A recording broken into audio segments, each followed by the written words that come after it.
은혜 받으실 하나님의 말씀은 욥기서 42장 7절에서 9절 말씀입니다. 여호와께서 욥에게 이 말씀을 하신 후에 대만 사람 엘리바스에게 이르시되 내가 너와 네 두 친구에게 노하나니 이는 너희가 나를 가리켜 말한 것이 내 종 욥의 말같이 정당하지 못함이니라. 그런즉 너희는 수송아지 7과 수양 7을 취하여 내 종 욥에게 가서 너희를 위하여 번제를 드리라. 내 종 욥이 너희를 위하여 기도할 것인즉 내가 그를 기쁘게 받으리니 너희의 우매한 대로 너희에게 갚지 아니하리라. 이는 너희가 나를 가리켜 말한 것이 내 종 욥의 말같이 정당하지 못함이니라. 이에 대만 사람 엘리바스와 수아 사람 빌닷과 나아마 사람 소발이 가서 여호와께서 자기들에게 명하신 대로 행하니라. 여호와께서 욥을 기쁘게 받으셨더라. 아멘. 특송이 있습니다. 오늘은 심찬미 자매가 특송으로 하나님께 영광 돌립니다.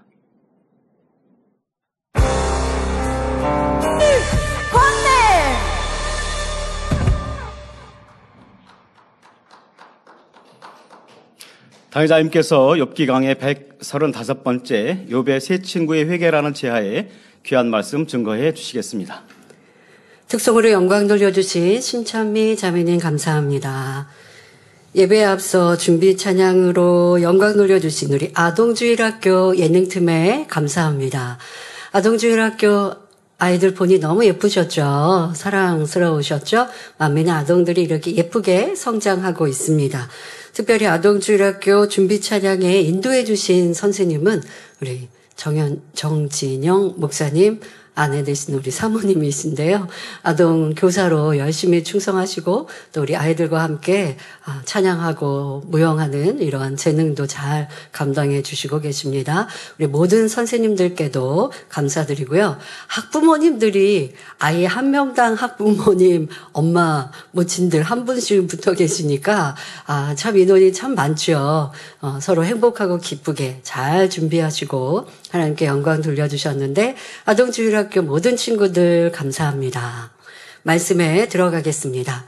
사랑하는 성도 여러분, 지난 시간에는 욥이 하나님 앞에 중심의 회개와 진실한 믿음의 고백을 하는 모습을 볼 수 있었습니다. 욥은 하나님을 친히 만남으로써 자신을 바라보게 되었고 하나님의 섭리와 깊은 사랑이 깨달아지니 심히도 민망한 마음으로 통해자복할 수밖에 없었지요. 그리고 이제는 원망이 아닌 중심의 감사로 하나님 앞에 나아가게 되었습니다. 우리가 신앙생활할 때 당연히 하나님을 믿는다, 주님을 구세주로 영접하였다 하지만 하나님의 뜻대로 살지 않으면 하나님을 만났다 할 수 없습니다. 하나님은 빛 가운데 계시기 때문에 우리가 죄악 가운데 거하면서 나는 하나님을 사랑합니다, 하나님을 만나는 삶을 살고 있습니다 할 수 없지요. 자, 욥은 하나님을 경외하는 삶을 살았으나 직접 하나님을 만난 것이 아니라 조상의 하나님, 아브라함의 하나님, 또 역사 속에서 살아계신 하나님의 얘기들을 많이 듣고 또 그 하나님을 자기의 믿음으로 삼았으나 아직은 지식적인 믿음으로 하나님을 경외했다가 연단이 오니 이제 많은 불평과 원망을 쏟아내었는데 하나님께서 욥기 38장부터 욥에게 나타나셔서 하나하나 말씀하시고 가르치시니 내가 하나님을 이제까지 안 것이 그림자와 같았구나. 이제 직접 하나님의 마음과 뜻을 아는구나 라고 고백하며 철저히 회개하고 있습니다. 여러분들, 우리 안에 불평과 원망이 있다라는 건 내가 하나님을 잘 모르는 것입니다. 하나님은 천지 만물을 창조하신 창조주이십니다. 그 하나님이 만드신 피조물인 인생이 어찌 하나님께 원망하고 불평합니까? 때로는 신이신 하나님의 뜻을 잘 알지 못하고 깨닫지 못하여서 내가 힘들고 어려울 때 하나님 제게 왜 이런 어려움이 왔나요? 그럴 때는 원망이 아니라 알려주세요. 깨우칠 수 있게 해주세요. 성령님 도와주세요. 이렇게 기도해서 나를 위한 하나님의 사랑을 밝히 안다면 불평 원망이 아니라 감사만 더할 것입니다. 하나님의 자녀된 우리는 어떤 상황 속에서도 겸손히 하나님의 뜻과 섭리를 구하며 기뻐하고 감사하는 믿음을 지녀야 합니다. 고난 중에도 낙심하지 않고 하나님을 믿으며 감사할 수 있는 것, 바로 그것이 진정한 믿음입니다. 그러므로 신앙의 여정 가운데 언제나 하나님께서 여러분을 위해 예비하신 계획을 항상 믿음으로 바라보시기를 바랍니다. 또한 그 계획이 하나님의 뜻 안에 아름답게 이루어질 수 있도록 기쁨과 감사로 믿음의 길을 걸어가시기를 바랍니다. 오늘은 하나님께서 욥의 친구들을 회개시키시는 장면이 나옵니다.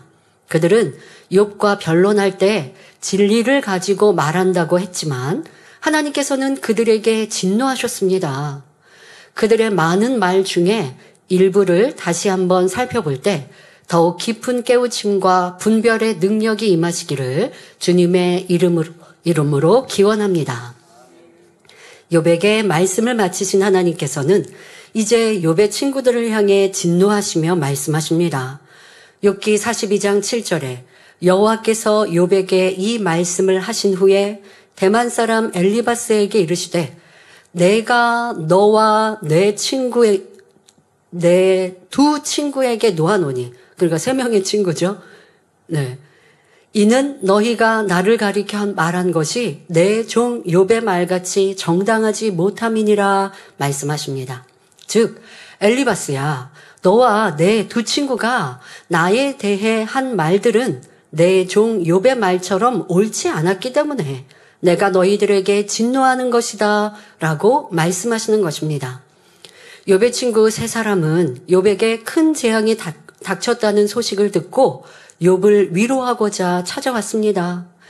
그들은 욥의 참담한 모습을 보고 소리질러 울며 각자 겉옷을 찢고 하늘을 향해 티끌을 날려 자기 머리에 뿌렸지요. 그리고 욥과 함께 7일 동안 땅에 앉아 아무 말 없이 슬퍼하며 금식하였습니다. 욥은 전 재산과 가족을 잃는 첫 번째 시험에서는 마음과 입술을 지켜 하나님께 죄를 짓지 않았습니다. 그러나 두 번째 시험으로 온몸에 악창이 나고 고통이 극심해지자 자기의 생애를 저주하며 탄식 가운데 점점 하나님을 원망했지요. 감정이 폭발하는 욥의 말을 듣고 있던 세 친구 엘리바스, 빌닷, 소발은 욥과 논쟁을 시작했습니다. 그러니까 처음에는 좋은 마음으로 위로차 왔다가 욥이 하나님에 대해 불평하고 원망하니 이제는 참을 수 없어서 욥에게 가르치다가 변론되다가 저주가 나오고 다툼이 이루어졌습니다. 자, 먼저 대만 사람 엘리바스가 입을 열었습니다.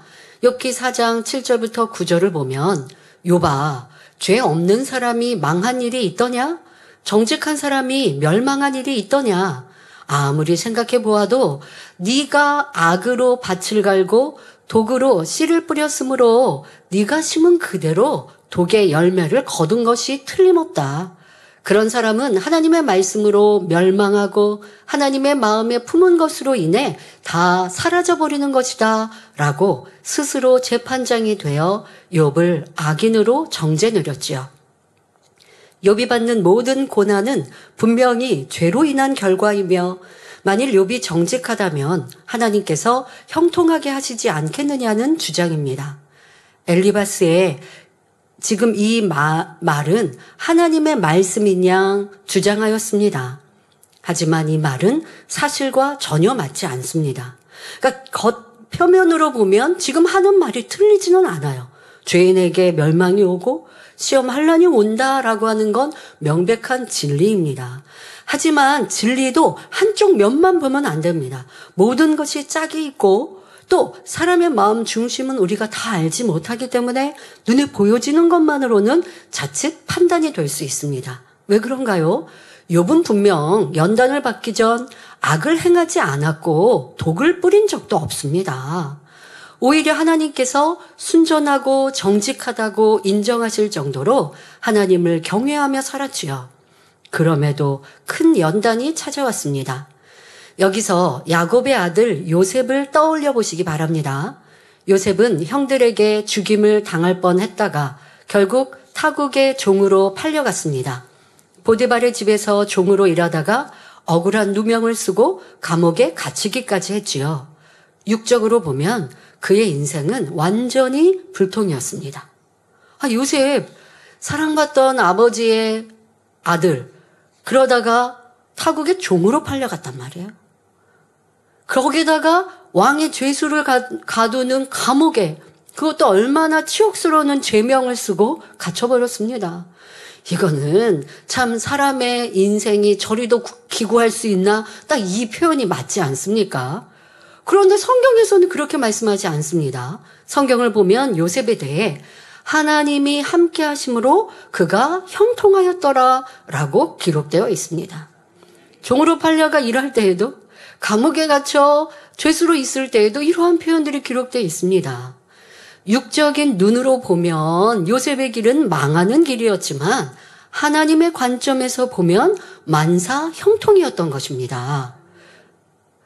여러분들이 이제 자세히 요셉에 대해 설명 못하지만 그 연단의 과정, 이 연단의 과정을 통해 욥이 이 애굽의 왕 앞에 섰을 때 또 하나님이 함께 하시는 요셉에게 하나님께서 영감을 주시니 왕의 꾼 꿈에 대하여 아주 명확한 답을 주며 왕이 내가 이러한 지혜로운 자를 어찌 그냥 있겠냐 하고 왕 다음 가는 권세 총리로 세웠단 말이에요. 세상에서도 이렇게 갑자기 승진하고 하는 경우는 많지 않죠. 이 요셉이 그런 인물입니다. 그런데 그런 인물이 되기까지에 무엇을 뿌리고 어떻게 가꿨느냐. 무엇을 뿌렸어요? 오직 선, 하나님에 대한 신뢰, 믿음. 그리고 이 요셉에게는 그러한 시험과 환난과 연단을 당할 만한 죄악은 없었어요. 그런데 하나님께서는 그를 높이고 세우시고 또 이스라엘의 기본 기초를 만드시기 위해서 지금 애굽 타국에 가서 그 어려운 과정을 통해 요셉의 마음을 크고 넓히셨고, 그래서 정치도 또 정치인들이 있는 감옥에서 정치도 배우게 하시고 또 경제도 배우게 하시고, 그런 다음에 왕 앞에 서고 또 왕이 총리로 세워서 그 난국을 헤쳐갈 때 넉넉히 할 수 있었던 것입니다. 여러분, 이것이 공의라는 겁니다. 하나님께서 우리에게 축복을 주시려고 한다 할지라도 하나님 저 큰 회사에 사장 되게 해주세요라고 기도한다면 사장이 될 만큼 지혜도 능력도 지식도 큰 마음도 갖춰야 돼요. 근데 그렇게 갖추지 않은 사람이 하나님께 믿음으로 간구하고 또 죄악이 없습니다. 하나님 앞에 범죄하는 거 없습니다. 그래서 하나님 보시기에 그를 축복 주시길 원하세요. 그러면 그런 그릇으로 만들기 위해서 때로는 어려움도 겪고 또 자기가 좀 게으르고 나태하다. 그러면 성실하게 하기 위한 하나님의 터치가 있는 거예요. 그런 연단은 바로 축복이라는 것이고 욥이 그리했습니다. 그런데 엘리바스는 그러한 하나님의 계획과 섭리를 알지 못하고 욥을 정죄하였지요. 자, 만약 엘리바스가 요셉의 연단 과정을 보았다면 뭐라고 말했을까요? 요셉이 악하고 죄가 많아서 벌을 받고 있다라고 정죄했을 것입니다.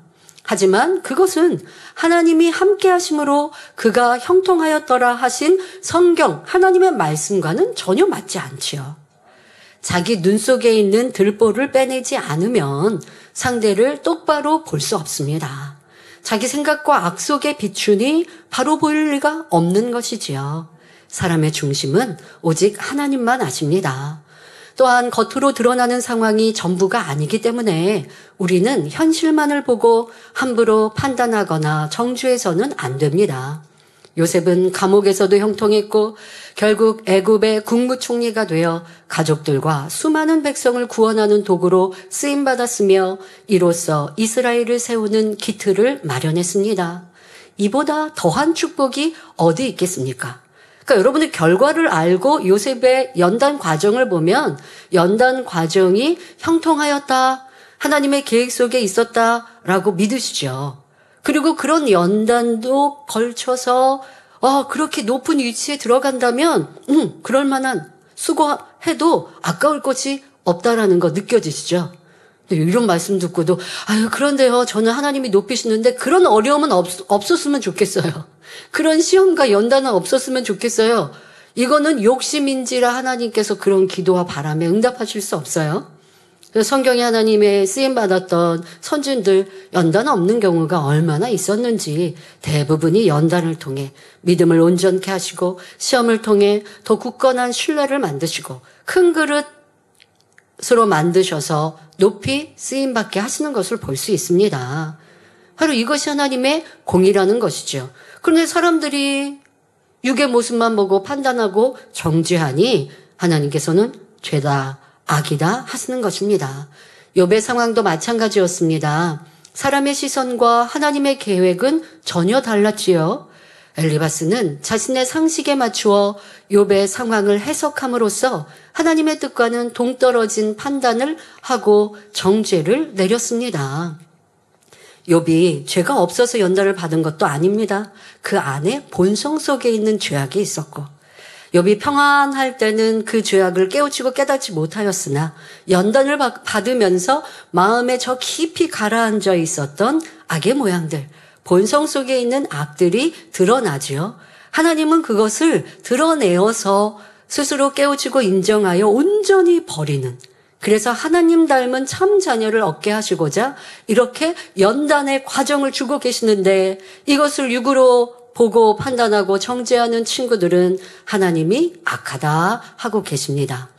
사랑으로 욥을 권면하기보다는 무섭게 정죄하니 오히려 욥의 감정과 분노만 자극하는 어리석은 말이 되고 말았습니다. 친구들이 계속 그렇게 욥을 자극했습니다.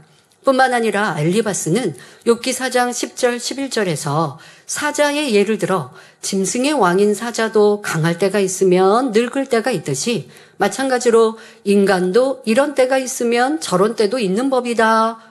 인간의 운명도 어쩔 수 없는 것이지 라고 말했습니다.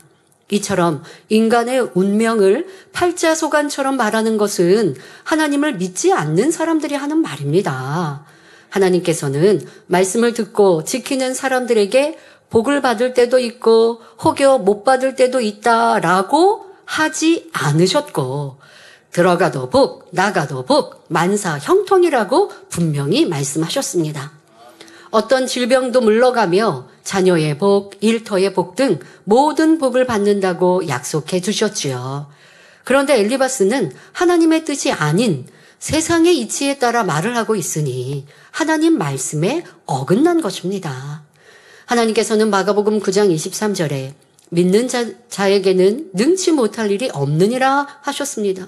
능치 못할 일, 할 수 없는 것, 믿음 안에는 하나님께는 그런 것이 없다 하시는 것입니다. 갈라디아서 6장 7절에서는 심은 대로 거두게 하신다고 말씀하셨습니다. 또한 하나님 말씀에 순종하는 자에게 복을 주시며 불순종하는 자는 원수마귀 사단의 송사를 받아 시험환란에 빠질 수밖에 없음을 말씀하셨습니다. 그러므로 엘리바스의 운명론적 발언은 하나님의 뜻과는 정면으로 배치되는 것입니다. 또 엘리바스는 욥기 4장 18절에서 하나님은 그 종이라도 오히려 믿지 아니하시며 그 사자라도 미련하다 하시나니 라고 말했습니다. 그는 이것이 마치 하나님의 뜻인 양 말했지만 과연 진리에 맞는 말일까요? 하나님께서는 아브라함, 모세, 다니엘, 사도 바울 등 친히 세우신 종들을 믿으시고 지혜와 능력을 주셔서 하나님의 뜻을 이루셨습니다. 만일 하나님께서 쓰시는 종이 미련하다면 그런 종을 택하신 하나님도 미련한 분이라는 뜻이 됩니다. 그러니 엘리바스의 말은 하나님의 지혜와 권능을 만홀히 여기는 말임을 알아야 합니다. 이처럼 엘리바스는 자신이 알고 있는 율법의 지식에 의존하여 스스로 재판관이 되어 계속해서 욥을 무시하고 판단 정죄했습니다. 하나님의 말씀을 제대로 알지도 못한 가운데 하나님을 오해하며 자신의 들보는 보지 못하고 욥의 티만 지적했던 것입니다. 그러니 하나님께서 보실 때 욥보다 엘리바스가 훨씬 더 악하고 미련한 사람이었던 것입니다. 자, 두 번째로 변론을 시작한 욥의 친구는 수아 사람 빌닷이었습니다. 엘리바스가 아무리 지적해도 욥이 듣지 않고 오히려 감정만 더욱 격해지는 모습을 지켜본 빌닷은 방법을 달리하여 수준 높은 지혜로 욥을 깨우쳐 돌이키게 하고자 했습니다. 욥기 8장 8절을 보면 빌닷은 욥에게 청컨대 너는 옛 시대 사람에게 물으며 열조의 터득한 일을 배울지어다 말하지요. 즉 너만 옳다고 여기지 말고 선진들이나 타인에게서 좋은 점을 배워서 새로운 사람이 되라라고 당부하는 것을 볼 수 있습니다. 이는 언뜻 들으면 진리이며 맞는 말 같지만 사실은 옳지 않습니다. 우리가 진리 안에 바로 서지 않으면 누군가 미혹하는 말이 그럴듯하게 들리게 됩니다. 처음에는 그런가 했던 것이 그럴듯하네 바뀌었다가 결국은 그렇다라는 확신에 이르게 되지요. 우리는 조상들의 가르침이나 유명한 지식인의 말을 의지하지 말고 오직 진리인 성경 안에서 배워야 합니다. 그러니까 성경과 맞는 세상 어떤 의인들의 말이야. 그것은 맞는 말이지만 성경과 다르면 그것은 틀린 말인 것입니다. 또한 우리는 성경의 진리를 바로 알되 단편적으로 아는 것이 아니라 반드시 짝을 맞출 수 있어야 합니다. 이사야 34장 16절에 너희는 여호와의 책을 자세히 읽어보라. 이것들이 하나도 빠진 것이 없고 하나도 그 짝이 없는 것이 없으리니 이는 여호와의 입이 이를 명하셨고 그의 신이 이것들을 모으셨음이라 말씀한 대로 하나님의 말씀은 반드시 짝이 있습니다. 그러므로 우리는 구약과 신약의 말씀을 짝을 맞추어 이해하고 또 구약과 구약, 신약과 신약 안에서도 짝을 잘 맞추어야 진리를 바로 깨달을 수 있습니다. 그렇지 않으면 여호와의 증인처럼 부분적인 진리에 미혹되어 잘못된 해석으로 빠지게 됩니다. 복잡한 수학 문제를 풀기 위해서는 여러 공식을 적용해야 하듯이 하나님의 말씀도 성령 안에서 전체적인 의미를 깨닫고 이해해야 하는 것입니다. 자, 예를 들어보죠. 로마서 10장 13절에 누구든지 주의 이름을 부르는 자는 구원을 얻으리라 말씀했는데 이 말씀만으로는 구원에 대한 하나님의 뜻을 온전히 설명할 수가 없습니다.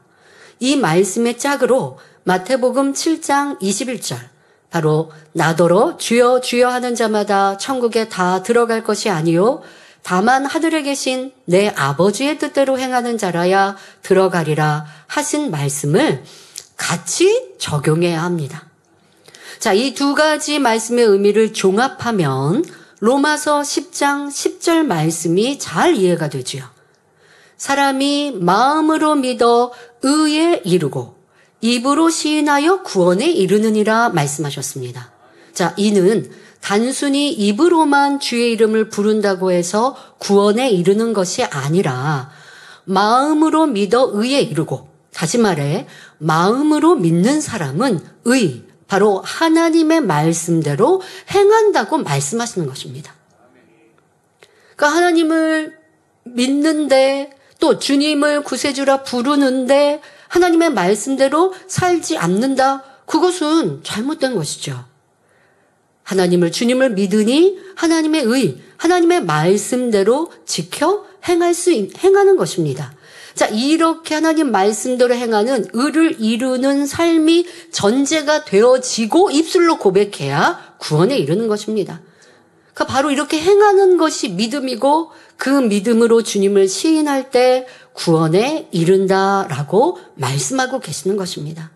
그런데 한 가지 말씀만 가지고 주의 이름을 부르는 자는 구원에 이른다 하셨으니까 나는 주님 믿어요 라고 말만 하여서 구원받는다고 하면 아니면 교회만 다니면 구원받는다라고 하면 요한일서 1장에 하신 하나님은 빛이시라. 우리가 빛 가운데 거하지 않으면 하나님을 믿노라 하고 주님을 믿노라 하고 주님의 보혈로 구원받았고 죄사함 받았다 하는 것이 거짓말이라 하신 이런 말씀이 맞지가 않죠. 하나님의 말씀은 다 짝이 있어서 내가 좋은 대로 하나만 가지고 가르치고 적용해서는 결코 안 됩니다. 그러므로 우리는 하나님의 말씀의 짝을 잘 맞추어 바로 알고 행함으로 온전한 신앙생활을 영위해야 하겠습니다. 또한 하나님의 자녀는 오직 성경만이 자기 자신을 비추는 거울이며 참 생명의 길임을 알아야 합니다. 성경에 나오는 믿음의 선진들의 삶을 통해 우리는 인생의 모든 것을 배울 수 있습니다. 노아는 어떻게 물의 심판에서 구원받았는지, 모세는 어떻게 수많은 백성들을 인도했는지, 다윗은 연단 중에 어떤 모습으로 나아갔는지, 다니엘과 세 친구는 어떤 믿음으로 세상과 타협하지 않았는지 등을 보면서 많은 교훈을 얻을 수 있지요. 그리고 그런 말씀 안에서 내 신앙생활, 내 삶에 다가오는 문제의 답을 찾으세요. 사람에게 상담하는 것도 도움이 되겠으나 여러분, 우리 지금 만민의 성도님들은 성경 읽기 하고 계시죠. 성경 안에 인생의 문제 답이 다 있습니다. 응답도 축복도 다 있습니다. 그러니 성경 읽기를 즐겨 하시고 또 그 성경에서 여러분들의 지혜도 능력도 변화도 축복의 길도 찾아가시기를 바랍니다. 이렇게 항상 성경 안에서 배우고 답을 찾는 지혜로운 성도님들이 되시기를 바랍니다. 그러면 세 번째로 등장한 나아마 사람 소발은 욥에게 어떤 반응을 보였습니까? 욥기 11장 2절 3절을 보면 소발은 욥에게 내가 이처럼 말이 많으니 내가 대답하지 않을 수 없다. 말이 많으면 실수와 허물이 많은 법인데 어떻게 너를 의롭다 할 수 있겠느냐? 너의 자랑하는 말에 어떻게 잠잠할 수 있겠느냐? 내가 남을 비웃으면 결국 너 자신이 부끄러움을 당할 수밖에 없다라고 지적했습니다. 욥이 친구들의 권면을 무시한 채 계속 자신이 옳다고 주장하며 친구들을 비웃고 심지어 하나님까지도 조롱하니 소발은 더 이상 가만히 보고 있을 수 없었던 것입니다. 그러나 소발의 태도 역시 진리에 합당한 것은 아니었습니다. 그의 말은 문자 그대로 보면 이치에 맞는 진리의 말씀인 것 같지만 하나님 보시기에는 옳지 않았습니다. 상대방이 말이 많고 자기를 자랑하며 남을 비웃는다고 해서 나도 덩달아 자랑하고 비웃는다면 결국 상대와 똑같은 사람이 되기 때문입니다. 여러분, 누가 악을 바라니까, 누가 때로는 나를 괴롭게 하고 힘들게 하는데 도무지 있을 수가 없으니까 내가 저 사람에게 깨우쳐 줘야지 하면서 큰 소리를 내고 짜증하고 혈기하고 또 상대방은 잘 알지 못한다, 깨우치지 못한다여 그의 허물을 드러내면 이건 내가 상대와 똑같은 모습이지. 어떻게 상대를 변화시킬 수 있겠습니까? 더더욱 진리는 그리하지 말라고 하시는데 지금 욥의 세 친구들은 욥을 잘못되었다 하면서 자기들은 그 이상의 잘못을 하고 있습니다. 이들 세 친구는 욥을 깨우쳐 주려고 열심히 권면했지만 결과적으로 욥에게 참 생명이 되지 못했고 오히려 욥의 감정만 더욱 격화시켰을 뿐입니다. 여러분, 우리도 가정 안에 또 친한 친구 또 지인 아니면 회사에서 내가 상사이기 때문에 부하 직원에게 이러한 모습들이 있지는 않았는지 점검해 보십시오. 상대의 잘못을 깨우쳐 주기 위해서 상대의 허물을 들춰내고 또 그로 인하여 상대를 주눅들게 한다면 이것은 깨우쳐 주는 것이 아니라 상대를 무시하는 것이고 상대와 나의 관계가 점점 더 나빠질 수밖에 없어요. 그러니 우리는 주님의 사랑으로 상대를 권면하더라도 정확히 잘못된 것이 있으면 그것에 대하여 가르치고 설명하더라도 무시하는 말이나 또 짜증스러운 말이나 상대는 잘못되었어 하는 정죄하는 그런 마음으로 말하면 상대의 마음도 상하게 되고 내 얘기를 듣지 않아요. 그래서 자녀들이요, 부모님과 어떤 문제가 있는지 아십니까? 분명히 자녀가 잘못했어요. 예를 들어서 학원을 빠졌단 말이에요. 그러니까 부모님이 야, 너 오늘 학원 빠졌지? 라고 야단치세요. 내가 잘못한 만큼 야단 맞으면 그래도 잘못했습니다 해요. 근데 문제는 부모님들이요, 그 야단을 시작해서 더 막 화를 내시고 전에 이미 다 용서받았고 야단 다 맞은 것까지 또 끄집어내서 또 야단을 치신단 말이에요. 그러니까 자녀들은 지금 내가 야단 맞을 것 그 이상으로 지금 엄마가 화를 내고 있고 감정을 내고 있어서요. 결국은 아이들 마음에 뭐가 남냐? 엄마는 날 미워하나 봐. 엄마는 나한테 이렇게 짜증스럽게 말했어. 나를 무시했어. 이게 남아요. 그러니까 자기가 잘못한 것에 대해서 회개하기보다 엄마에 대한 원망으로 남는 겁니다. 꼭 부모와 자녀 사이만이 아니라 여러분들 어느 누구와의 관계 속에서도 상대에 꼭 고쳐야 될 것을 사랑으로 권면할 때는 어떤 차이가 있는가? 안타깝게 그래서 성경에서 말씀하시잖아요. 7교회 하나님, 주님께서 책망하시는 말씀.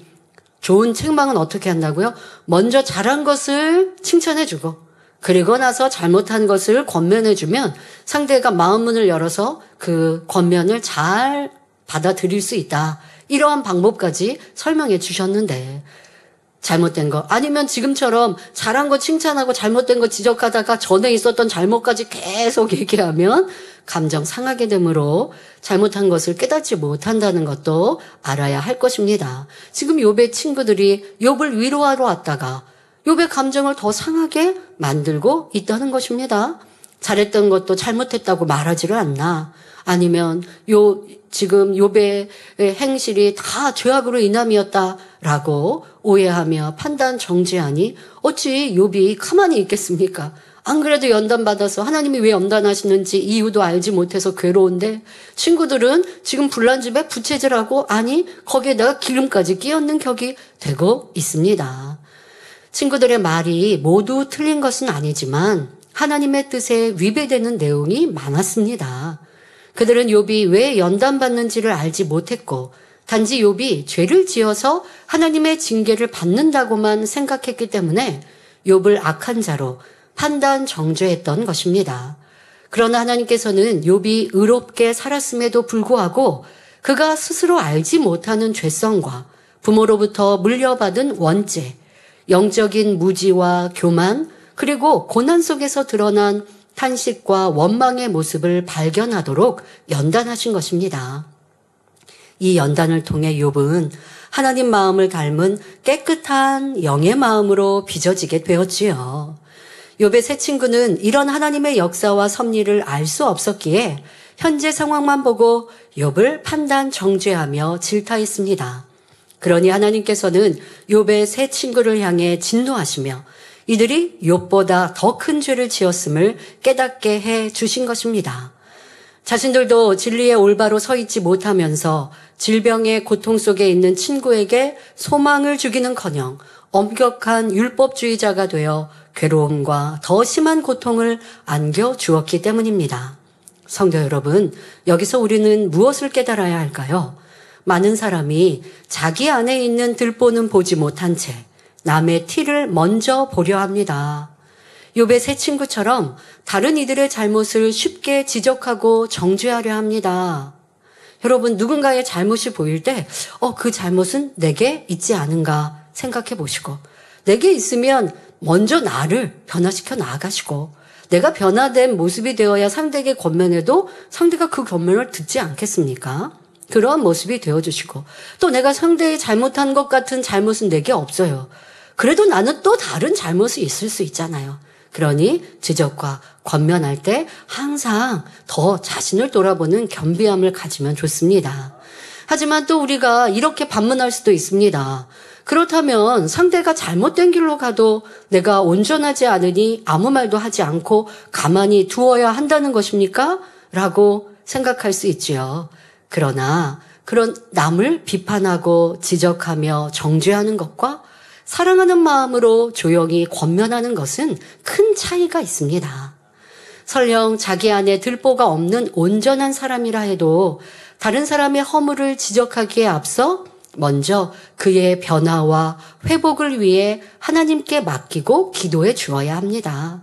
그리고 하나님께서 허락하시는 적절한 때에 사랑과 겸손의 마음으로 대화하며 권면해야 할 것입니다. 그러지 않고 상대의 허물을 제3자에게 알리거나 직선적으로 지적해서 상처를 주거나 판단하고 비방한다면 이는 욥의 세 친구와 같이 하나님의 책망을 받을 뿐입니다. 그러므로 우리는 먼저 자신의 속에 있는 들보를 발견하고 빼낸 후 상대에게 사랑과 자비, 긍휼의 마음으로 권면하고 또한 그 영혼을 위해 뜨겁게 중보기도해 줄 수 있어야 하겠습니다. 이어지는 본문을 보면 하나님께서는 욥의 세 친구들에게 어떻게 회개해야 하는지 방법을 알려주십니다. 자, 이 말씀도 우리가 잘 적용하여서 우리의 삶 속에 사람과의 관계에 불화가 있고 싸움과 다툼이 있었으면 여러분들도 이러한 방법으로 회개해야 온전한 회개, 하나님의 용서를 받을 수 있습니다. 욥기 42장 8절에 그런즉 너희는 수송아지 7과 순양 7을 취하여 내 종 욥에게 가서 너희를 위하여 번제를 드리라. 내 종 욥이 너희를 위하여 기도할 것인즉 내가 그를 기쁘게 받으리니 너희의 우매한 대로 너희에게 갚지 아니하리라. 이는 너희가 나를 가리켜 말한 것이 내 종 욥의 말같이 정당하지 못함이니라 하십니다. 먼저 수송아지 7과 순양 7마리를 취하여 욥에게 가서 번제를 드리라고 하셨는데 이는 하나님을 위한 것이 아니라 세 친구 자신들을 위한 것이라고 말씀하십니다. 욥에게 가서 하나님께 번제를 드리지만 그것이 바로 욥을 위해서가 아니라 너희를 위해서, 그런데 너희끼리가 아니라 욥에게 가서라고 말씀하십니다. 자, 먼저 수송아지 7마리와 순양 7을 잡아 번제를 드리라고 명하신 것은 온전한 마음으로 속죄제를 드리라는 말씀입니다. 수송아지나 순양은 구약의 제사에서 하나님께 기뻐하시는 제물이었고 7은 완전수입니다. 그러니 이는 형식적인 회개가 아니라 마음과 정성을 다하여 올바로 회개하라는 말씀이지요. 또 회개 방법에서 욥에게 가서 번제를 드리라고 하신 이유는 무엇일까요? 이는 욥이 세 친구를 대신해서 빌지 않으면 그들이 욥에게 행한 판단과 정죄가 결코 하나님으로부터 사함을 받을 수 없기 때문입니다. 자, 욥과 세 친구, 하나님이 누가 더 의롭다 하셨다고요? 욥. 근데 세 친구는 하나님께서 욥에게 주신 연단의 의미도 알지 못하면서 욥을 공격하고 악인이라 정죄했어요. 그러면 이렇게 판단하고 정죄한 걸 친구들이 하나님께 회개해야 하는데 또 하나님께 그런 잘못에 대하여서 용서받으면 되고 또 친구에게 이렇게 무시했으니까 친구에게 내가 가서 미안하다 사과하면 되고 이렇게 그냥 각각 할 일 같은데 하나님께서는 뒤에 설명합니다마는 욥에게 가서 사죄하는 것은 물론이고 또 욥이 너희를 위해 대신하여 중보기도할 때 너희의 죄가 사함받는다고 말씀하고 계십니다.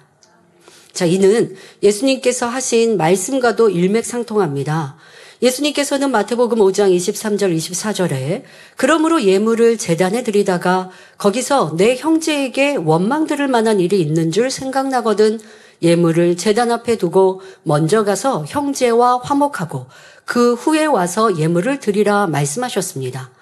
그러므로 우리가 심은 모든 예물과 기도와 금식이 하나님께 연락되고 축복받기 위해서는 먼저 형제와 화목해야 함을 명심하시기 바랍니다. 욥의 친구들도 욥을 판단 정죄했던 죄를 먼저 욥에게 고백하고 화해해야 했습니다. 욥이 용서해줘야죠. 근데 친구들이 욥에게 내가 너를 판단하고 정죄했구나. 너가 이렇게 괴로움을 당하는데 우리가 이렇게 무시한 말을 했구나. 용서해줘. 잘못했어. 라고 먼저 사죄하고 용서를 빌고 욥이 또 용서하고 그리고 하나님께 제사를 드려야 한다라고 순서를 말씀하고 계십니다. 자, 욥에게 그렇게 용서를 먼저 구하고 사죄하고 또 화해하고 화목해야 욥의 마음이 풀리고 그동안 쌓였던 감정이 녹아내려서 친구들을 마음에 기쁘게 용서할 수 있고 또한 하나님 앞에 그들을 위해 중심의 기도를 할 수 있게 되는 것이죠.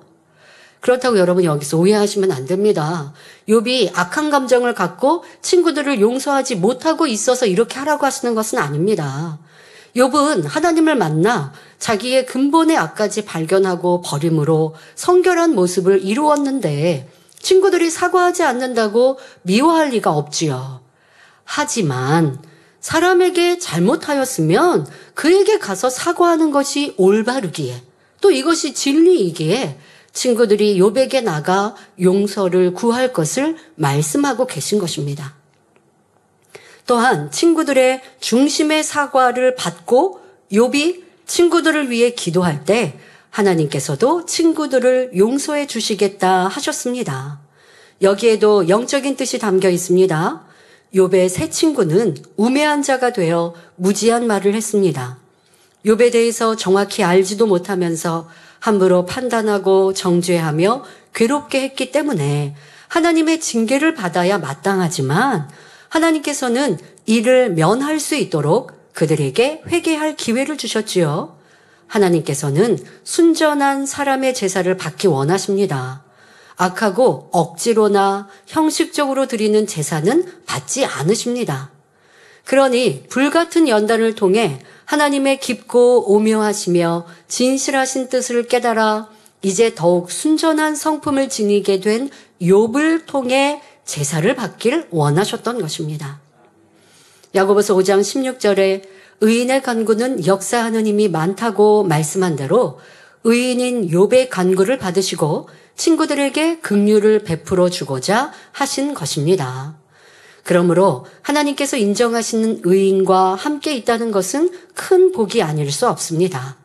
출애굽한 이스라엘 백성들이 하나님 앞에 큰 죄를 지었을 때 모세가 대신 회개하고 간구하니 하나님께서 받으셨습니다.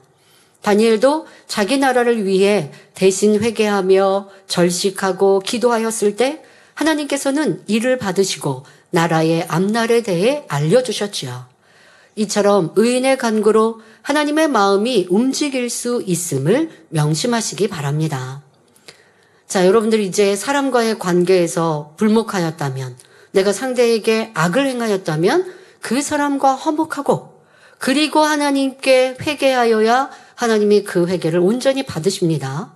자, 사람에게 내가 잘못하였다고 해서 하나님 앞에 용서를 구할 것이 없는 게 아닙니다.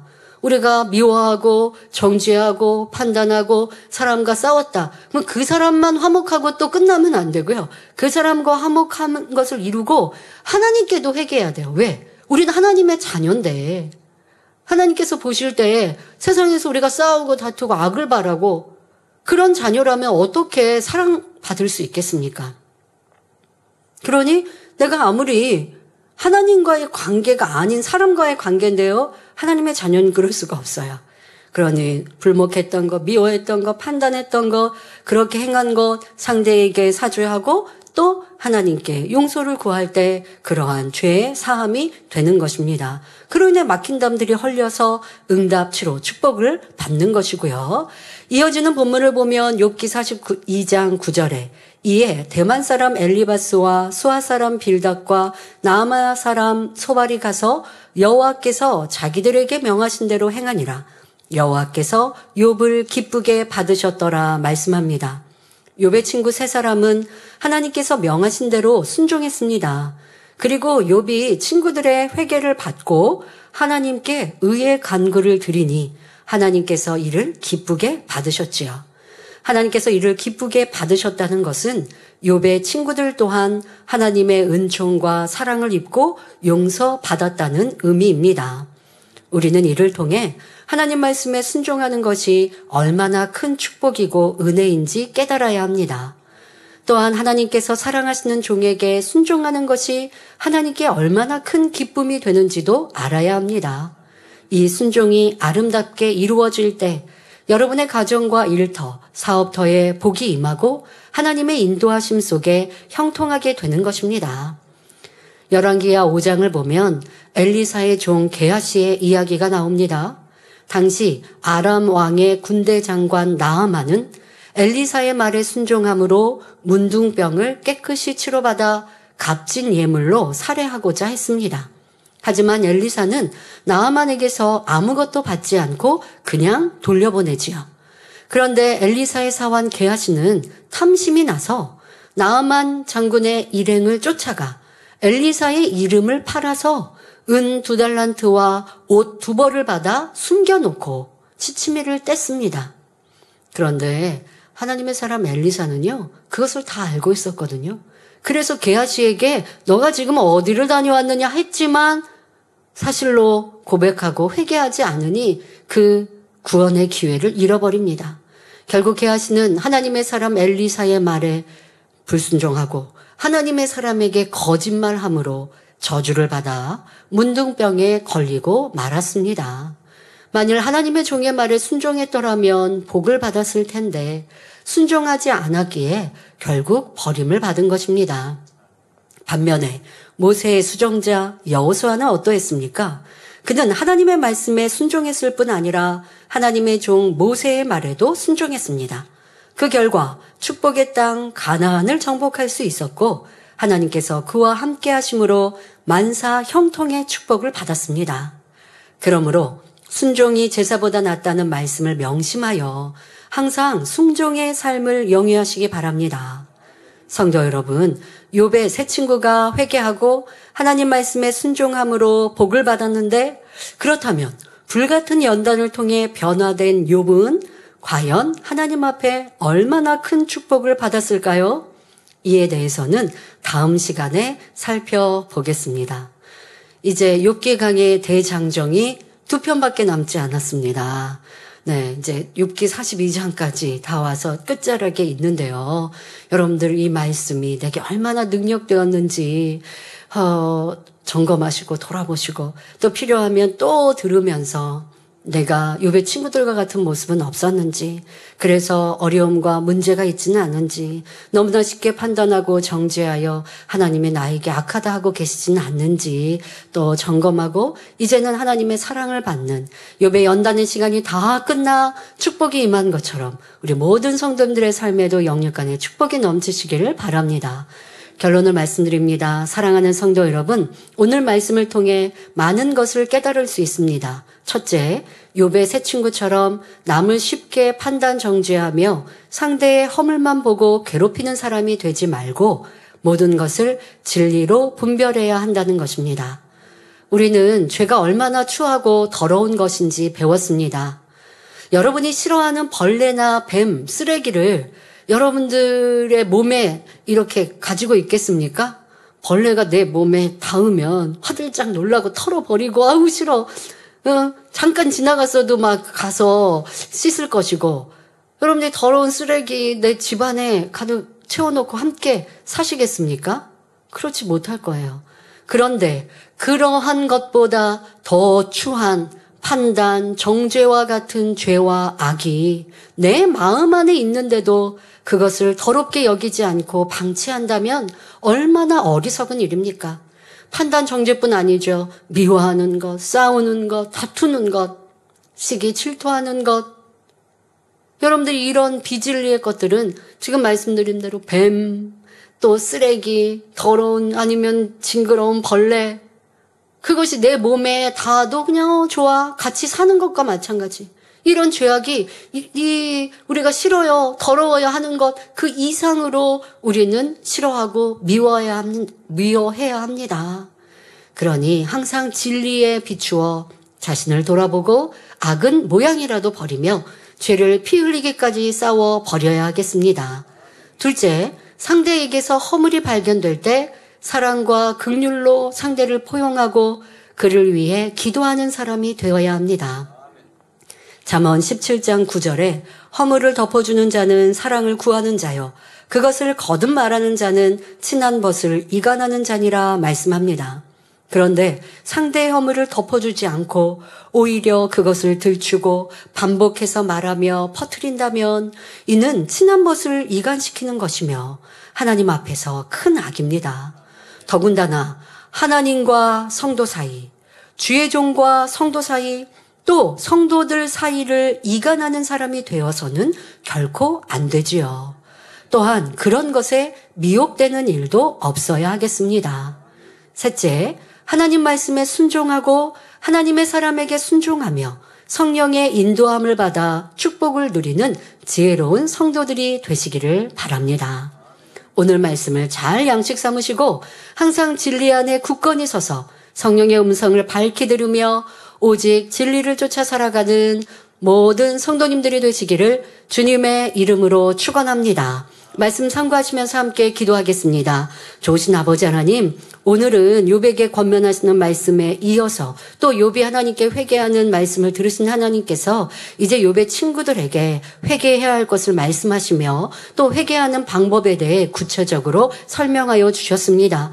이런 말씀 속에 우리는 주변의 사람들과 또 내가 아는 어떠한 누구와도 불목하고 있지는 않은지, 미워하고 판단하고 정죄하고 있지 않은지 돌아보아서 이제 이러한 죄악을 벗고 하나님이 기뻐하시는 선하고 아름다운 빛의 자녀들이 되게 하여 주옵소서. 이 말씀이 내게 큰 깨우침과 깨달음으로 능력되게 하여 주옵소서. 감사드리며 우리 주 예수 그리스도의 이름으로 기도하옵나이다. 아멘.